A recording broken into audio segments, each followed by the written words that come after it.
საზოგადოებაში გავრცელებული მენტალობის მიუხედავად პროფესიული განათლება მიმზიდველ და რეალურ საგანმანათლებლო ალტერნატივას წარმოადგენს საზოგადოების ფართო ფენებისთვის.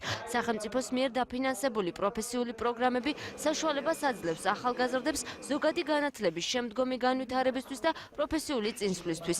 რუსთავში 15 პროფესიის დაუფლებაა შესაძლებელი.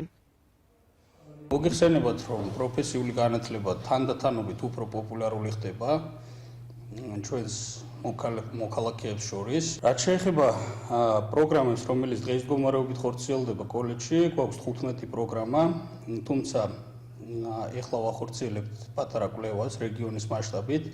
ჩართული არის კვლევაში ინდუსტრიის წარმომადგენლები, რომელთა მოთხოვნის საფუძველზეც მომდევნო 3-5 წლის განმავლობაში განსახორციელებელი პროგრამები ერთგვარად შეიცვლება. პროფესიულ კოლეჯში სწავლება სხვადასხვა მიმართულებებზე მიმდინარეობს. იქნება ეს ბიზნეს ადმინისტრების მიმართულებაში მდივან რეფერანტის პროგრამა, ჯანდაცვის მიმართულებით მასაჟისტისა თუ ხელოვნების დარგში სამკერვალო ნაწარმის სპეციალისტის პროგრამა. აღნიშნულ პროგრამებზე სწავლა საზოგადოების ყველა ფენას შეუძლია, მათ შორის ეთნიკური უმცირესობების წარმომადგენლებს და შეზღუდული შესაძლებლობების მქონე პირებს. მიხეილი კომპიუტერულ ტექნოლოგიას ეუფლება. იგი ერთ-ერთია იმ 18 შეზღუდული შესაძლებლობების მქონე პირთაგან, რომლებიც მოდულში სხვადასხვა პროგრამებზე სწავლობენ.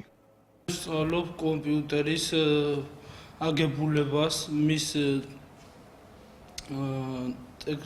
ტექნიკურ მხარეებს და მის შემადგენლობაში რეები შედის, როგორ შედის და მე ძალიან მომწონს ეს. ფიზიკურადაც არა ძალიან ძნელი მე მგონი და ძალიან საინტერესოა.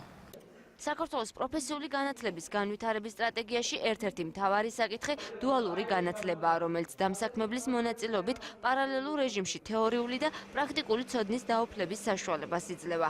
რუსთავში გაზაფხულიდან ამ მოდელის დანერგვაც იგეგმება.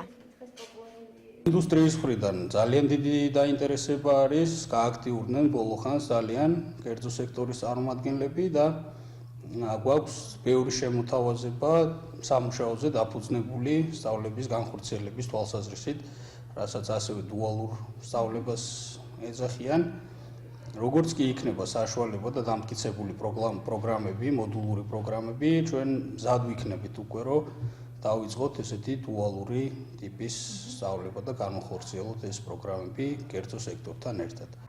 პროფესიული განათლების შედეგიანობისთვის მნიშვნელოვანია დამსაქმებლის არსებობაც. პროფესია მიღებული არაერთი ლაბორანტი წარმატებით განაგრძობს მუშაობას რუსთავის აზოტის ქარხანაში. ირჩევა ბავშვები, რომლებიც ქიმიურ ფაკულტეტს ფლობენ და ემზადებიან, მოდიან ჩვენთან პრაქტიკაზე.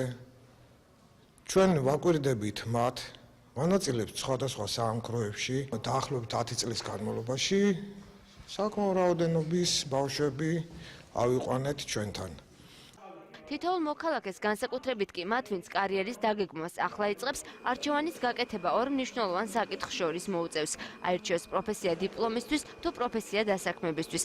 მართალია დასაქმების ბაზარი საქართველოში შესწავლილი არ არის, თუმცა დაუსაქმებლობის მაღალი მაჩვენებლის ფონზე ძალიან ბევრია ვაკანსია ისეთ პოსტზე, სადაც უბრალოდ მუშახელი არ არსებობს.